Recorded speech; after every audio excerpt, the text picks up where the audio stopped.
Good morning, students. Today we will continue the exercise 6C. Fourth question. A car covers a distance of 400 km at a certain speed. Had the speed been 12 km per hour more, the time taken for the journey would have been 1 hour 40 minutes less. Find the original speed of the car. അതായത് ഒരു certain സ്പീഡിൽ ഒരു car 400 kilometre cover ചെയ്യും. Okay, ഇനി ആ കാറിന്റെ speed 12 kilometre per hour കൂട്ടുവാണെങ്കിൽ ജേർണിയുടെ ടൈം 1 അവർ 40 മിനിറ്റ്സ് കുറവായിരിക്കും.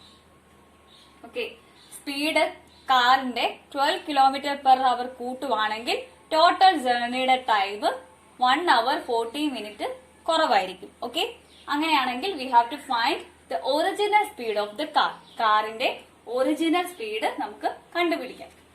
Okay, so first of all we will assume that the original speed of the car is equal to x kilometre per hour. കാറിന്റെ original speed നമ്മൾ x kilometre ആയിട്ട് per hour ആയിട്ട് എടുക്കും. Okay, so the time taken to cover 400 kilometre, നമുക്കറിയാം time equal to distance by speed. So to cover 400 kilometer, the time taken will be equal to 400 divided by x. Okay, and equation 1 and koduthu. Then when we increase the speed by 12 kilometer per hour, the new speed will be equal to x plus 12 kilometer per hour. Okay, the new time taken to cover 400 kilometer will be equal to 400 divided by x plus 12 hour. Okay, now നമുക്ക് രണ്ട് equations കിട്ടി, equation 1 ഉം 2 ഉം അല്ലെ. So ക്വസ്റ്റിനകത്ത് പറയുന്നുണ്ട്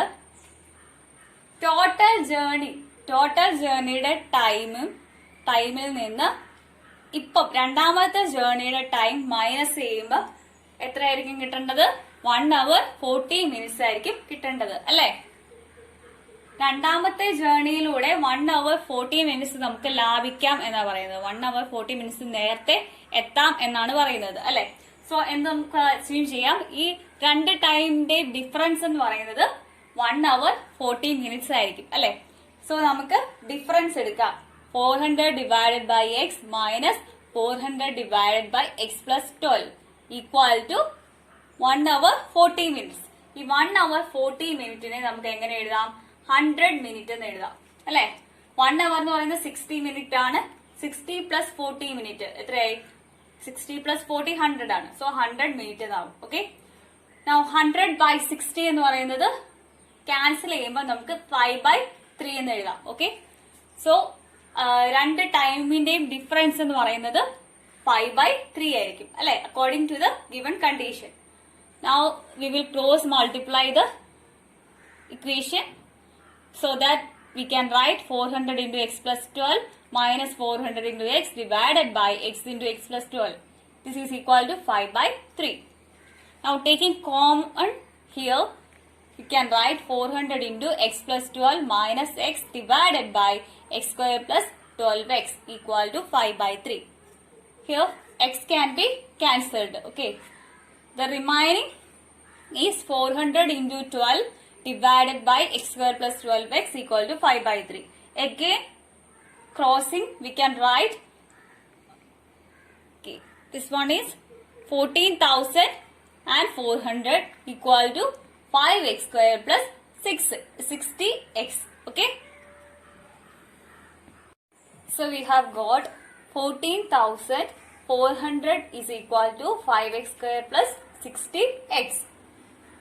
Arranging, we can write 5x square plus 60x minus 14,400 equal to 0. Okay, now dividing by 5 throughout the expression, we can write x square plus 12x minus 2,880 equal to 0. Now splitting the middle term 12x, we can write 60x minus 48x. Okay, now taking common again, we can write x into x plus 60 minus 48 into x plus 60 equal to 0. That implies x plus 60 into x minus 48 equal to 0. Okay. So, ഈ step split ചെയ്യാൻ നിങ്ങൾക്ക് അറിയത്തില്ല എങ്കിൽ നമുക്ക് direct ഈ step എഴുതാൻ പറ്റും. ഈ ഒരു സ്റ്റെപ്പിൽ നിന്നും എങ്ങനെ എഴുതുന്നേ? ആദ്യം ഈ ഒരു നമ്പർ നോക്കുക, ലാസ്റ്റത്തെ നമ്പർ നോക്കുക, അതിനെ ഫാക്ടേഴ്സ് നോക്കുക, ദെൻ അതിനെ എങ്ങനെ ആഡ് ചെയ്താൽ മിഡിൽ ടേം കിട്ടും എന്ന് നോക്കുക. സോ ആ രണ്ട് നമ്പേഴ്സ് ഉണ്ടല്ലോ, അതിനെ ഇവിടെ അറേഞ്ച് ചെയ്ത് എഴുതാം. ഓക്കെ, ഇപ്പൊ ഇവിടെ ഈ ഒരു നമ്പറിന്റെ ഫാക്ടേഴ്സ് ആണ് 60ഉം 48ഉം അല്ലെ. പിന്നെ നമുക്ക് നോക്കേണ്ടത് മിഡിൽ ടേം ആണ്. 60 മൈനസ് 48 ചെയ്യുമ്പോൾ 12 കിട്ടും. ഓക്കെ, സോ നമ്മൾ എങ്ങനെ ഇവിടെ എഴുതും? X plus 60 into x minus 48 എന്ന് എഴുതും. അതായത് ആ സൈനിന്റെ കൂടെ ഒരു എക്സും ദെൻ ഒരു ബ്രാക്കറ്റും ഇട്ട് നമ്മൾക്ക് ഇങ്ങനെ എഴുതിയാലും മതി. ഓക്കെ, സ്പ്ലിറ്റ് ചെയ്യാതെ ഡയറക്റ്റ് ഇത് എഴുതാനും പറ്റും. ഓക്കെ, ഇങ്ങനെ സ്പ്ലിറ്റ് ചെയ്യാൻ അറിയാത്തവർക്ക് വേണ്ടിയിട്ടാണ് ഇത് ഞാൻ പറഞ്ഞു തരുന്നത്. Okay, now this implies x plus 60 equal to 0 or x minus 48 equal to 0. That implies x equal to minus 60 or x equal to 48. Now you know that x equal to minus 60 is not possible. അല്ലെ, negative value എന്തായാലും speed ആയിട്ട് വരത്തില്ല. So നമ്മൾ അത് എടുക്കത്തില്ല. So we can say that x equal to 48 is the solution here. Therefore, original speed of the car is equal to 48 km per hour. Okay.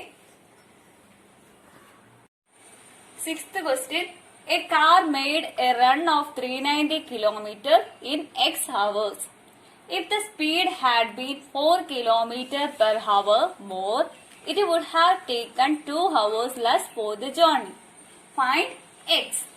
അതായത് ഒരു car X ഹവേഴ്സിൽ, X മണിക്കൂറിൽ 390 kilometres സഞ്ചരിക്കും. Okay, കാറിന്റെ speed 4 kilometre per hour increase ചെയ്യുവാണെങ്കിൽ ജേർണിയിൽ 2 മണിക്കൂർ കുറയ്ക്കാൻ പറ്റും. അതായത് ടോട്ടൽ ജേർണിയുടെ ടൈമിൽ നിന്ന് 2 മണിക്കൂർ ലാഭിക്കാൻ പറ്റും. കാറിന്റെ സ്പീഡ് 4 കിലോമീറ്റർ പെർ ഹവർ കൂട്ടുവാണെങ്കിൽ. Okay, then we have to find x. In the first case, speed equal to distance by time, which is equal to 390 divided by x. Okay, in second case, speed equal to 390 divided by x minus 2. അല്ലെ, second കേസിൽ എന്താ പറയുന്നത്? 2 hours കുറവായിരിക്കും എന്നല്ലേ പറഞ്ഞേക്കുന്നത്. Total ജേർണിയുടെ 2 hours കുറവായിരിക്കും അല്ലെ. ആദ്യത്തെ ഇത് വെച്ച് കമ്പയർ ചെയ്യുമ്പോഴാണ് 2 hours കുറവാകുന്നത്. ആദ്യത്തെ ടൈം എക്സ് ആകുമ്പോൾ അതിന്റെ 2 hours കുറയുമ്പോൾ എത്ര വരും? X minus 2. അതുകൊണ്ടാണ് ഇവിടെ speed 390 divided by x minus 2 എന്ന് പറയുന്നത്. Okay, now according to the condition we can write 390 divided by x minus 2 is equal to 390 divided by x plus 4. ഇത് രണ്ടാമത്തെ സ്പീഡ്, ഇത് ആദ്യത്തെ സ്പീഡ്. ആദ്യത്തെ സ്പീഡിന്റെ കൂടെ 4 കിലോമീറ്റർ പെർ ഹവർ ആഡ് ചെയ്യുമ്പോൾ കിട്ടുന്നത് രണ്ടാമത്തെ സ്പീഡ് ആയിരിക്കും അല്ലെ. സോ അങ്ങനെയാണ് നമ്മൾ രണ്ടാമത്തെ സ്പീഡ് കണ്ടുപിടിക്കുന്നത്. ആദ്യത്തെ സ്പീഡിന്റെ കൂടെ 4 കിലോമീറ്റർ പെർ അവർ കൂട്ടിയാൽ മതി രണ്ടാമത്തെ സ്പീഡ് കിട്ടാൻ. So we can write the expression like this according to the given condition. Now arranging it, we can write 390 divided by x minus 2 minus 390 divided by x is equal to 4. So taking common, we can write 390 into 1 by x minus 2 minus 1 by x equal to 4. So when we cross multiply, we get x minus x plus 2 divided by x minus 2 into x. Okay. Now we will bring 390 to the right side. Okay. So it will become 4 divided by 390. That is implies 2 divided by x into x minus 2 equal to 2 by 195. So cancelling 2, we can write it as 1 by x into x minus 2 equal to 1 by 195.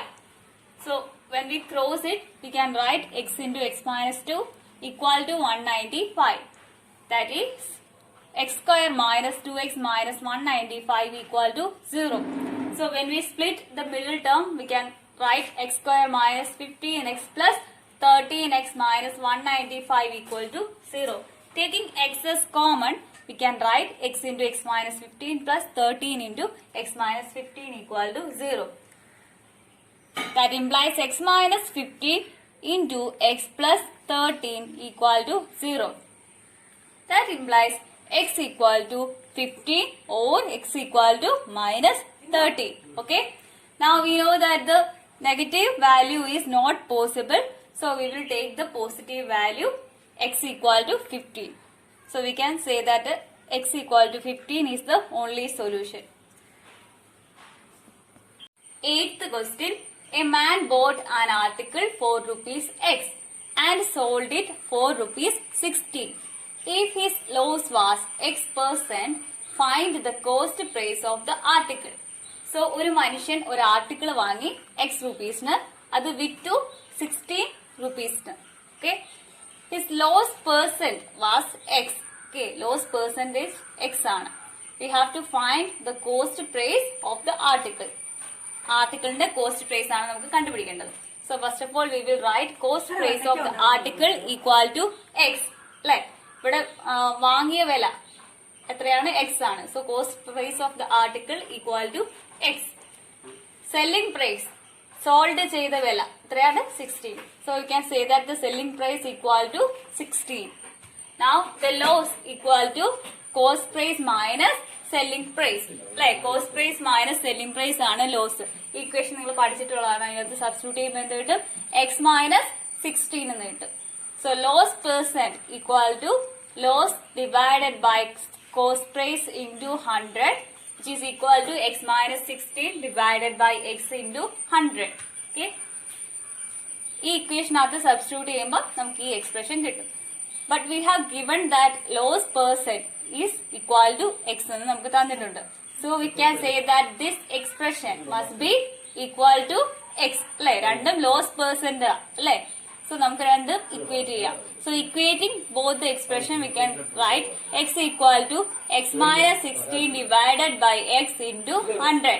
Now when we cross this expression we can write x square equal to 100x minus 1600. That implies x square minus 100x plus 1600 is equal to 0. So we have got the expression x square minus 100x plus 1600 equal to 0. Now splitting the middle term we can write x square minus 20x minus 80x plus 1600 equal to 0. Okay. So ഇങ്ങനെ split ചെയ്യാൻ അറിയാത്തവർ എന്താ ചെയ്യേണ്ടത്? ഈ last constant ടേമിന്റെ factors നോക്കുക. Then ആ ഫാക്ടേഴ്സിനെ എങ്ങനെ arrange ചെയ്താൽ മിഡിൽ ടേം എഴുതാൻ പറ്റുമെന്ന് നോക്കുക. ഓക്കെ, അങ്ങനെ എഴുതുക. ഓക്കെ, അല്ലെങ്കിൽ ഡയറക്റ്റ് ഇങ്ങനെ എഴുതാൻ പറ്റും. എങ്ങനെ എഴുതണം? ഇതിന്റെ ഫാക്ടേഴ്സ് നോക്കുക, അതെങ്ങനെ ആഡ് ചെയ്താൽ ഈ മിഡിൽ ടേം കിട്ടുമെന്ന് നോക്കുക. ജസ്റ്റ് എക്സ് അതിന്റെ കൂടെ കൊടുക്കുക. അങ്ങനെയാണ് നമ്മൾ ഇങ്ങനെ ഡയറക്റ്റ് ആയിട്ട് എഴുതാം, സ്പ്ലിറ്റ് ചെയ്ത് എഴുതാം. Okay, which implies x into x minus 20 minus 80 into x minus 20 equal to 0. So taking x minus 20 common again, we can write x minus 20 into x minus 80 equal to 0. That implies x equal to 20 or x equal to 80. Okay. Therefore, we can say that x equal to 20 or x equal to 80 is the cost price. Okay. 10th question. By selling a chair for rupees 75, Mohan gained as much percent as its cost. Calculate the cost of the chair. അതായത് മോഹൻ ഒരു chair cell ചെയ്തു rupees 75-ന്. Okay, കോസ്റ്റിന്റെ അത്രയും തന്നെ Mohan percent gain ചെയ്തു. Okay, ചെയറിന്റെ കോസ്റ്റിന്റെ അത്രയും തന്നെ percent Mohan gain ചെയ്തു. Calculate the cost of the chair. We have to find the cost of the chair. So first of all, we will let cost price of the chair equal to x. Okay, then the profit will be equal to x%. അല്ലെ, കോസ്റ്റും പെർസെന്റും same ആണെന്ന് ക്വസ്റ്റിനകത്തുണ്ട്. Okay, so cost price x ആണെങ്കിൽ പ്രോഫിറ്റും x തന്നെയായിരിക്കും. Okay, then the selling price is equal to 75 rupees according to the question. Also the total profit will be equal to selling price minus cost price. Okay, which is equal to 75 minus x. അല്ലെ, profit എങ്ങനെ കണ്ടുപിടിക്കുന്നത്? Selling price minus cost price അല്ലെ, വിറ്റ വില minus വാങ്ങിയ വില. So അത് വെച്ച് നമ്മൾ കണ്ടുപിടിക്കും. Then the profit percent will be equal to profit divided by cost price into 100. This is an equation which you have already learned. So substituting, we will get 75 minus x into 100 divided by x. Also we have profit equal to x%. Like profit percentage is equal to x. So substituting that, we can write x equal to 75 minus x into 100 divided by x. So we have got x equal to 75 minus x into 100 divided by x. Now crossing, we can write x square equal to 7500 minus 100x. Okay, 100 കൊണ്ട് multiply ചെയ്യുമ്പോൾ ഇങ്ങനെ വരും. Okay, now arranging it, we can write x square plus 100x minus 7500 equal to 0. So middle term split ചെയ്യാതെ എങ്ങനെ ചെയ്യുന്നതെന്ന് ഒന്ന് കാണിച്ചു തരാം. So first of all we will write the factors of the constant term. Here constant term is 7500. It's factors കുറെ ഉണ്ടായിരിക്കും, അതിങ്ങനെ list out ചെയ്യുക. ഏത് നമ്പേഴ്സ് തമ്മിൽ മൾട്ടിപ്ലൈ ചെയ്താൽ 7500 കിട്ടും, ആ പോസിബിലിറ്റീസ് ഒക്കെ എഴുതുക. ദെൻ ദ മിഡിൽ ടേം നോക്കുക.